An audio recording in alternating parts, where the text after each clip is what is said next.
네, 우리가 계속해서 출애굽기의 말씀을 살펴봐오고 있습니다. 출애굽기 말씀 지난주에는 16장의 말씀을 통해 말씀을 나누었죠. 하나님께서 광야에서 자기 백성을 어떻게 먹이셨는지를 함께 나누었습니다. 배고픔 앞에서 이스라엘은 홍해를 건넜음에도 불구하고 하나님을 원망했죠. 그러나 하나님은 그 원망 가운데서 그들을 심판하거나 징계하지 않으시고 계속해서 공급해 주셨습니다. 그 장면은 하나님이 구원하신 백성을 날마다 붙들어 가신다라는 사실을 보여주었죠. 우리는 본문을 통해서 은혜는 한 번의 기적으로 끝나지 않고 하루하루 반복되어야 하는 돌보심이라는 사실을 함께 그 말씀을 통해 나누었습니다.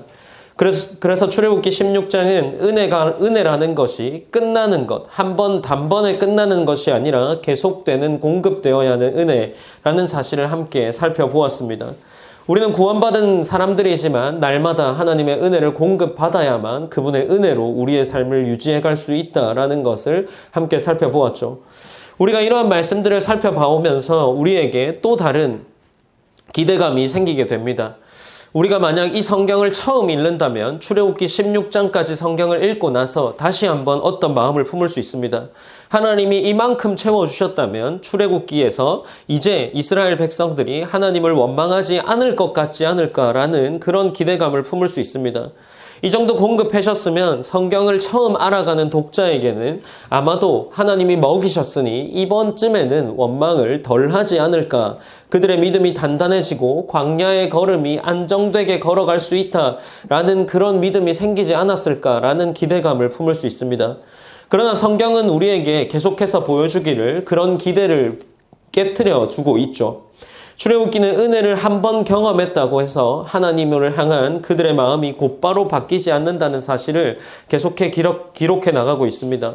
오히려 은혜를 받은 직후에도 그들은 계속해서 흔들리고 다시 불안해하고 다시 시험에 드는 그런 모습을 발견할 수 있죠. 성경은 믿음의 결단이 한 번으로 결코 이루어지는 것이 아니라는 사실을 계속해서 보여주고 있습니다. 은혜는 한 번 받은 것으로 끝나지 않고 계속 배워야 하는 삶의 자리라는 것을 이해하도록 이 출애굽기 본문이 이어져 나가고 있습니다. 오늘 우리가 함께 살펴볼 본문은 출애굽기 17장 1절에서 7절까지의 말씀입니다. 이 본문은 먹을 것이 해결된 이후에 또 다른 문제가 그들에게 찾아왔다라는 것을 보여주고 있죠. 배고픔이 지나가자 이번에는 목마름이 찾아옵니다. 문제의 종류는 달라졌지만 백성의 반응은 놀랍도록 비슷합니다. 그들은 다시 원망하고 다시 불안해하며 다시 하나님을 시험합니다. 문제가 커졌다기보다 사람이 얼마나 쉽게 은혜를 잊어버리는 존재인지를 보여주는 장면입니다. 그리고 바로 그 반복되는 자리에서 하나님은 또 한 번 물을 내시며 백성을 살리신다는 것을 보여주고 있죠. 출애굽기 17장은 마찬가지로 우리에게 중요한 사실을 보여주고 있습니다. 앞서 말한 것처럼 은혜가 계속해서 필요하다라는 사실이죠. 먹는 문제도 결국 사는 문제, 목마른 문제도 같은 문제였습니다. 광야의 삶은 늘 다른 모습으로 보이지만 그 중심에는 언제나 하나님이 그들을 공급해야만 그들이 살아갈 수 있다라는 그런 한 가지 진리가 놓여 있습니다. 오늘 본문은 우리가 이미 은혜를 받은 사람일지라도 여전히 은혜 없이는 하루도 설 수 없는 존재라는 사실을 우리에게 보여주고 있습니다. 그래서 우리는 오늘 말씀을 통해서 은혜는 기억하는 것이 아니라 계속 배워야 한다라는 사실을 우리 말씀을 통해 알게 될 겁니다. 이제 우리는 이 말씀을 함께 들어가면서 광야에 드러나는 사람의 모습과 그 자리에 이어지는 하나님의 은혜가 무엇인지를 함께 살펴보고자 합니다. 이제 본문을 조금 더 자세히 살펴보겠습니다. 17장 1절 말씀입니다.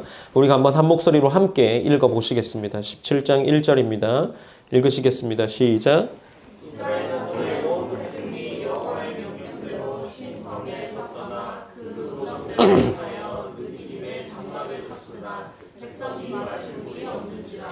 네, 출애굽기 17장 1절은 이 장면의 시작점이죠.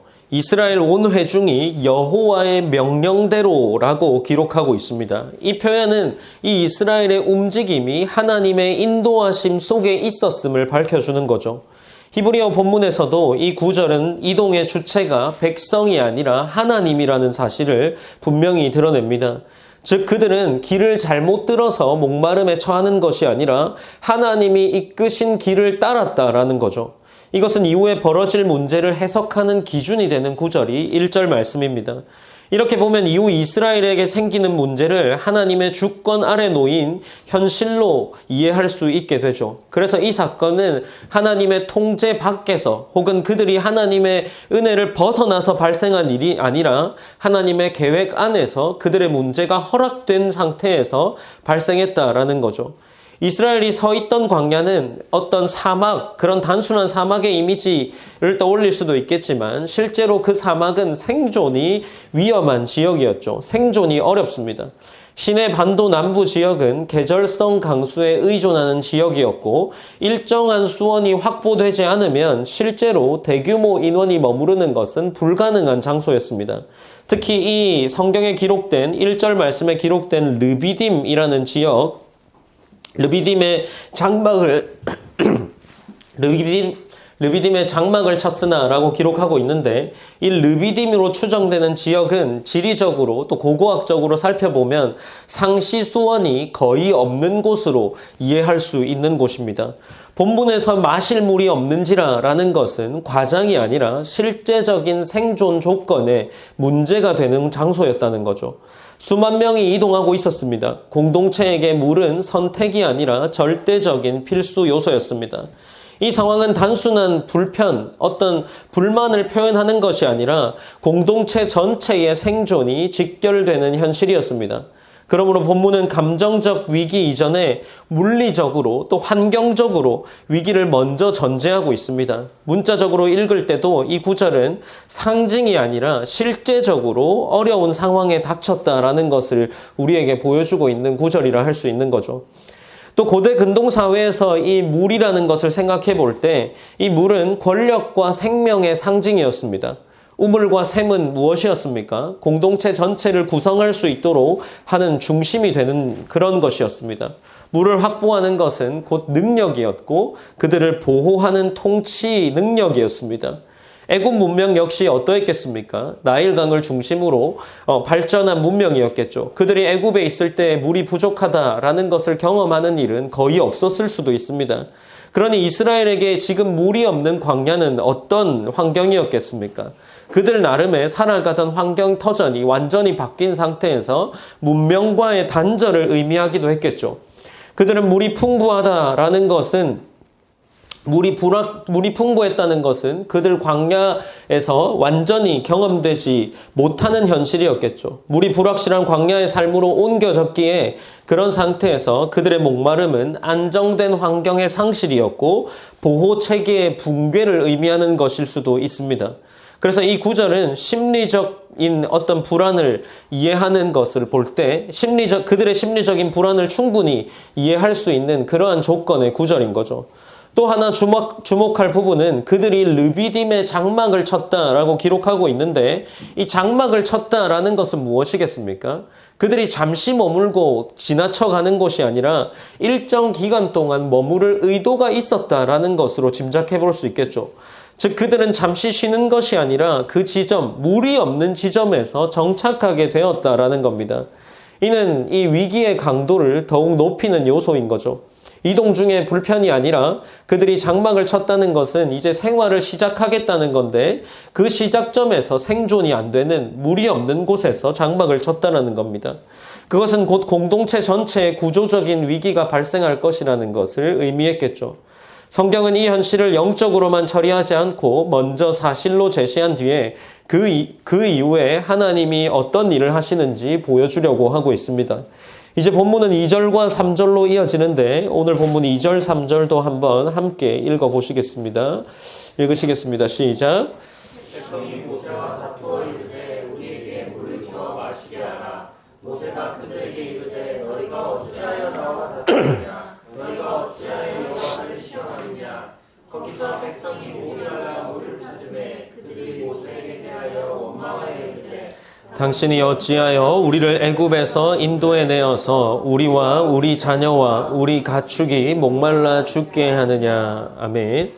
네, 출애굽기 17장 2절에서 앞선 상황을 전제로 해서 어떤 말이 나오는지를 보여주고 있죠. 백성이 모세와 다투어 이르되 우리에게 물을 주어 마시게 하라 라고 기록합니다. 여기서 사용된 동사가 말하다가 아니라 다투다로 이렇게 기록되어 있죠. 이 다투다라는 단어의 또 다른 의미는 공격하다 혹은 논쟁하다라는 의미를 가지는데 공동체 안에 이 긴장이 형성되어 있다라는 것을 드러내고 있습니다. 지도자를 향한 항의이면서 동시에 현실에 대한 분노의 표출이었습니다. 중요한 점은 그들이 하나님께 직접 말하기보다 눈앞의 지도자였던 모세를 향해서 요구하고 있는 사실이죠. 출애굽기의 반복 구조 속에서 위기 앞에 선 백성은 하나님을 향해서보다 그들을 지도하는 사람을 향해서 먼저 불만을 표현해냅니다. 이 구절은 공동체의 갈등의 시작을 기록해내고 있음과 동시에 성경은 이 신앙의 임무를 미화하지 않고 실제로 벌어진 긴장들을 계속해 소개내가고 있다는 거죠. 이 고대 공동체에서 동시에 또 지도자란 어떤 역할을 했는지를 생각해 볼 수 있는데 지도자는 어떤 행정 책임자가 아니라 그 당시의 지도자는 그 공동체 전체의 생존을 책임지는 사람이었습니다. 이동 경로도 중요했고 물과 식량의 확보, 외부 위협으로부터 그들을 지켜낼 수 있는 판단 모두 지도자의 몫이었습니다. 따라서 공동체 전체가 생존의 위협을 느낄 때 그 공동체의 지도자에게 책임을 묻는 것은 당연한 문화였겠죠. 그러니 지금 이 모세에게 이 이스라엘 백성이 따지고 있는 것은 어쩌면 굉장히 그 당시 당연한 문화였습니다. 그러므로 그들이 물을 달라라는 말은 생존권에 대한 요구였고 이 구절은 그 공동체, 그 고대 공동체와 지도자 사이에서 충분히 발생할 수 있는 장면이었습니다. 이제 이 상황을 역사적 조건에서 놓인 현실에서 이 어떤 반응을 보이는지 우리가 살펴볼 수 있는 거겠죠. 이 더 주목할 점은 물이 공동체 질서와 앞서 말한 대로 직결되는 문제였다는 거죠. 고대 사회에서 물을 제공할 수 없는 지도자는 보호 능력을 상실한 지도자였습니다. 물은 공동체 유지의 핵심이었기 때문에 물을 잃는다는 것은 곧 집단의 붕괴를 의미하는 것이었고 그래서 본문 속에 이 모세에게 요구되는 지도력은 신뢰의 흔들림이 되는 겁니다. 백성은 지금 모세가 하나님의 사람인지의 여부보다 자신들을 살릴 수 있는 사람인지 없는지를 묻고 있는 겁니다. 성경은 이 이스라엘 백성들의 인간적인 반응을 그대로 보여주고 있고 은혜를 받은 그 직후에 또 여전히 현실적인 본능으로 이 모세를 향해 따져나가고 있는 모습을 보여주고 있는 겁니다. 이어지는 모세의 대답은 무엇입니까? 너희가 어찌하여 나와 다투느냐? 어찌하여 여호와를 시험하느냐라고 이어지고 있죠. 이 말은 갈등의 방향을 전환시키고 있는 거죠. 모세는 문제의 본질을 단순히 지도자와 백성, 공동체원의 문제로 보지 않습니다. 이것은 하나님과의 관계 문제로 끌어올려서 이해시키고 있는 거죠.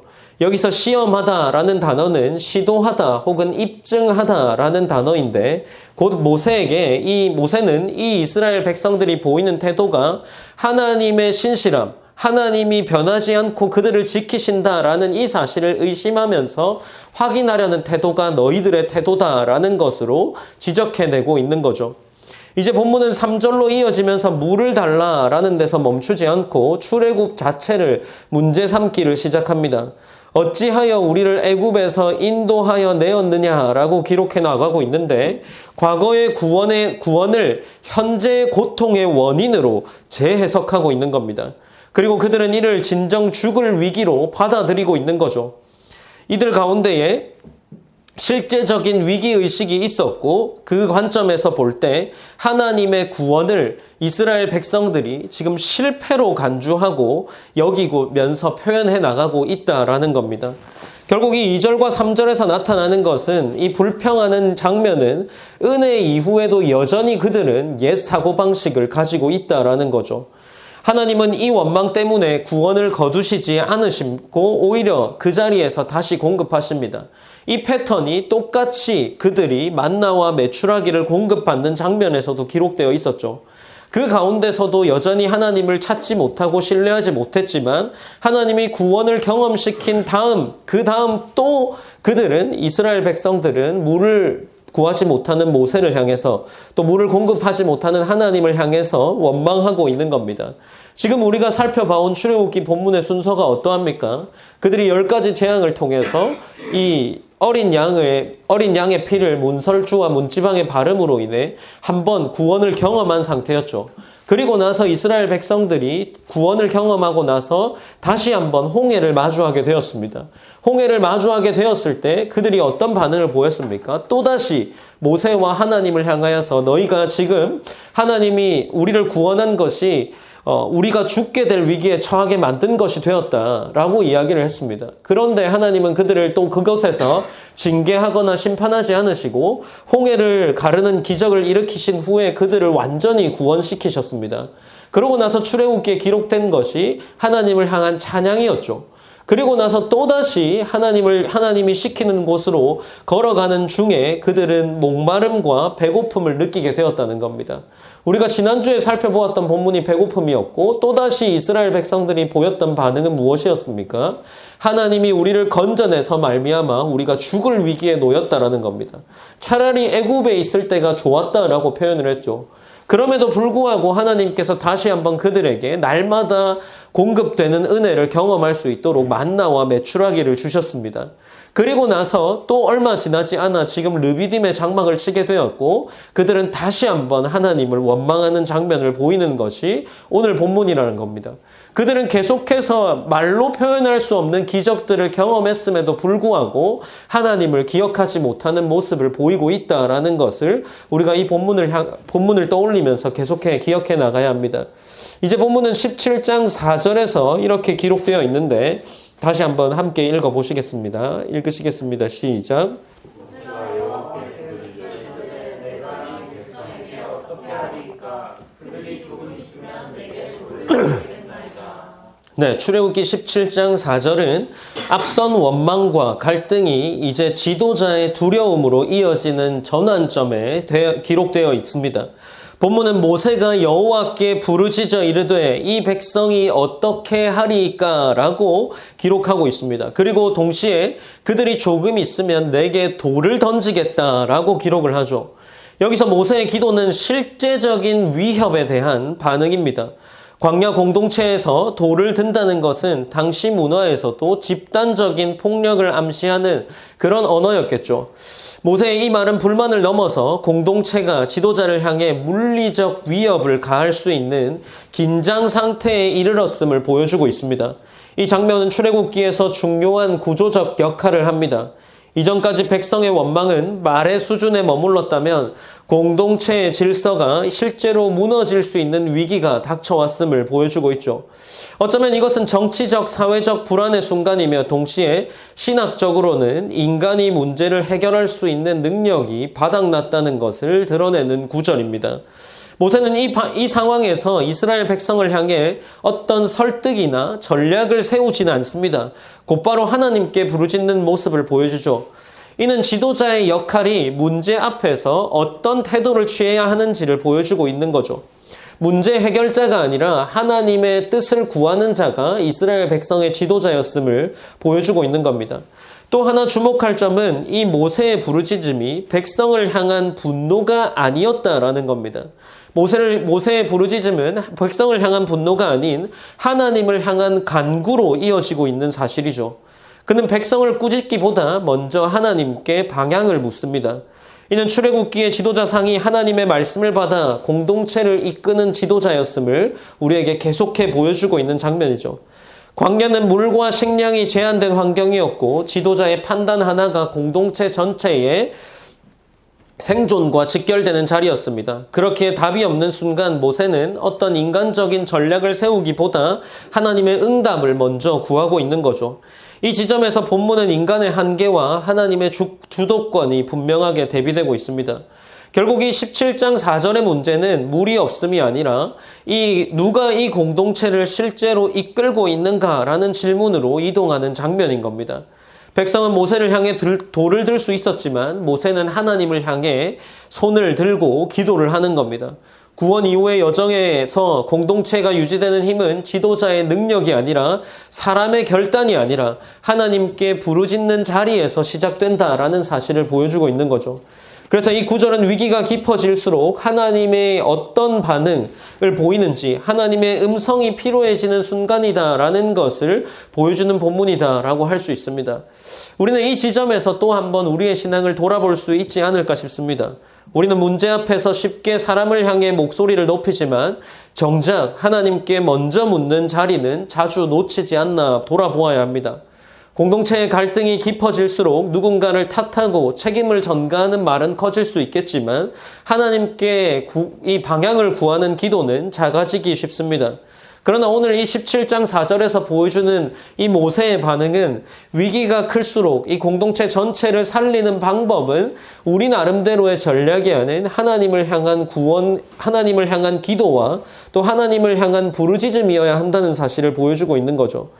곧 은혜를 받은 삶은 문제가 사라지는 것이 아니라 문제 자리에서 누구를 찾느냐라는 겁니다. 우리가 계속해서 신앙생활을 하면서 경험해 오지만 우리 인생의 문제는 구원과 전혀 관련이 없는 듯해 보입니다. 구원받은 이후에도 계속되는 문제가 찾아오지만 우리가 구원받은 이후에 이 문제를 누구 앞에 털어놓느냐, 또 이 문제를 해결하기 위해 누구에게 나아가느냐가 달라지는 것이 구원받은 이후의 삶이 아니겠습니까? 결국 신앙의 성숙이라는 것은 갈등이 없어진 상태가 아니라 갈등 속에서 하나님께 먼저 나아가는 태도가 있어야 한다라는 것을 이 본문이 보여주고 있는 거죠. 이제 본문은 이어지면서 17장 5절부터 7절까지로 이어지는데 나머지 이 5장 6절, 6절, 7절 말씀을 한번 함께 읽어보시겠습니다. 읽으시겠습니다. 시작. 모세에게 이르시되 백성 앞을 지나서 이스라엘 장로들을 데리고 나이가 내 지팡이를 손에 잡고 가라. 내가 오랫동안 있는 그 반석이 거기서 내 앞에 서리니 너는 그 반석을 치라. 그것에서 물이 나오리니 백성이 마시리라. 모세가 이스라엘 장로들의 목전에서 그대로 행하니라.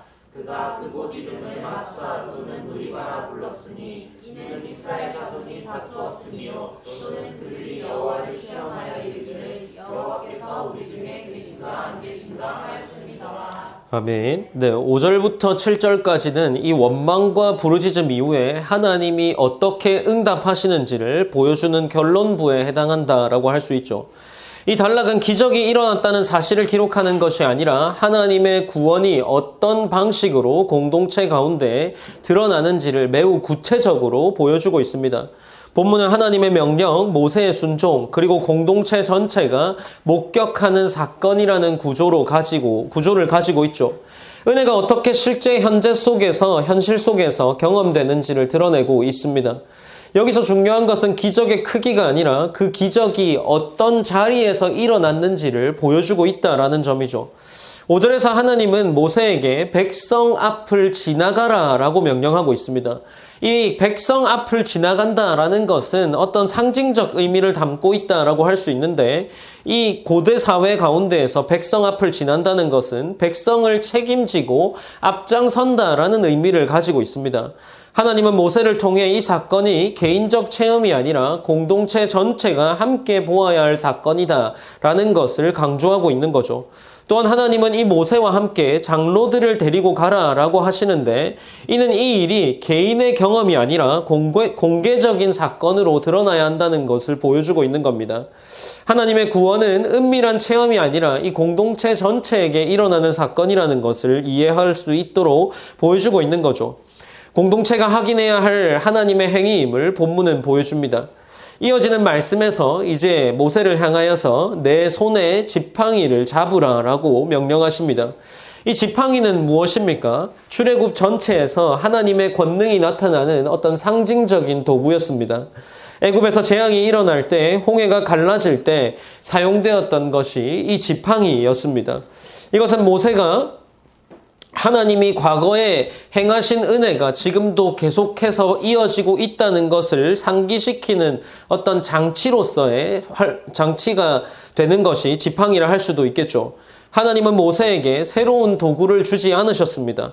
이미 사용하던 지팡이를 들게 하셨고 이 지팡이라는 것을 통해 하나님의 은혜의 역사가 계속된다라는 것을 기대할 수 있게 하는 거죠. 이제 6절에서 하나님은 내가 거기서 내 앞에 서리라 라고 말씀하시죠.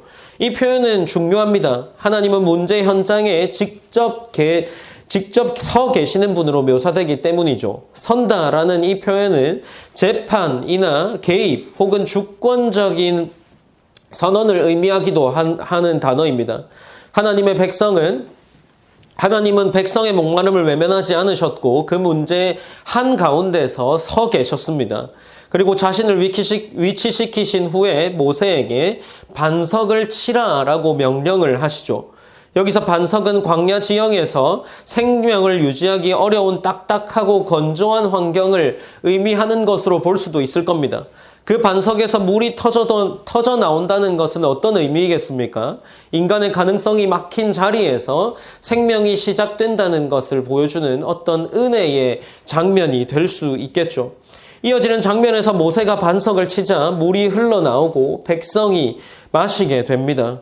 본문은 이 장면을 과장하거나 극적으로 묘사하지 않습니다.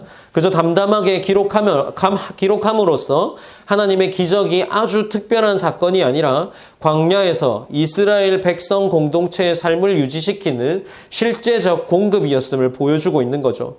하나님은 백성이 하나님을 원망한 자리에서도 생명을 끊지 않으시고 하나님의 은혜를 부어주십니다.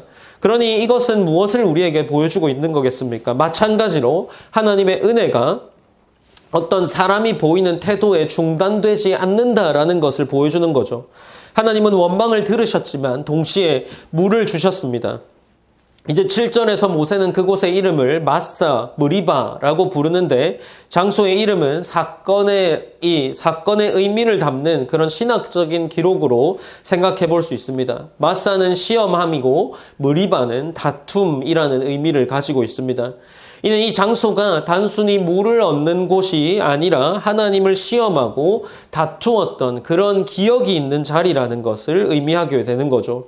본문은 하나님의 기적만을 기록하지 않고 인간의 연약함까지도 함께 기록하고 있습니다. 은혜의 사건은 사람의 실패를 지워버리는 것이 아니라 그 실패 위에 하나님의 돌보심이 더해졌음을 남기고 있는 겁니다. 결국 이 이름은 공동체가 스스로를 돌아볼 수 있게 하는 거울이 되게 될 겁니다. 본문은 우리에게 한 가지 중요한 질문으로 끝내고 있습니다. 여호와께서 우리 중에 계신가 안 계신가 라는 질문 말이죠. 이것은 단순한 어떤 의문이 아닐 겁니다. 광야 전체 가운데 신앙의 핵심 질문이 되는 겁니다. 이스라엘의 문제는 물의 부족만이 아니라 하나님의 임재에 대한 확신이 있느냐 혹은 있지 않느냐라는 데 있었습니다. 하나님은 물을 통해 생존을 해결하셨지만 동시에 임재를 통해서 하나님과 이스라엘 백성의 관계를 회복시키셨습니다. 출애굽기 17장 5절부터 7절까지의 말씀은 결국 하나님이 어떤 분이신지를 다시 한번 이스라엘 백성에게 확인시켜 주고 있는 거죠. 은혜는 문제를 제거하는 데서 끝나지 않고 하나님이 우리 가운데 계신다는 것을 배우게 하는 데까지 나아갑니다. 우리가 받는 은혜 또한 마찬가지여야 할 겁니다. 우리는 단지 필요를 채움받는 사람들이 아니라 하나님이 우리 가운데 계신다는 사실을 배워 나가야 할 겁니다. 출애굽기 17장은 16장에 이어서 다시 한번 하나님이 한 번 구원하신 이후에 손을 떼시는 분이 아니라라는 것을 우리에게 보여주죠. 계속해서 공급하시는 분이라는 사실을 보여주고 있습니다. 홍해를 건너게 하셨던 하나님이 광야에서도 물을 주셨고 원망의 자리에서도 다시 한번 이스라엘 백성과의 관계를 회복하십니다. 이스라엘의 신앙은 기적 한 번으로 완성되지 않았고 하나님의 공급 역시 한 번으로 끝나지 않았습니다. 하나님은 백성을 광야에 홀로 두지 않으셨고 그들의 필요를 따라 자신을 드러내셨습니다.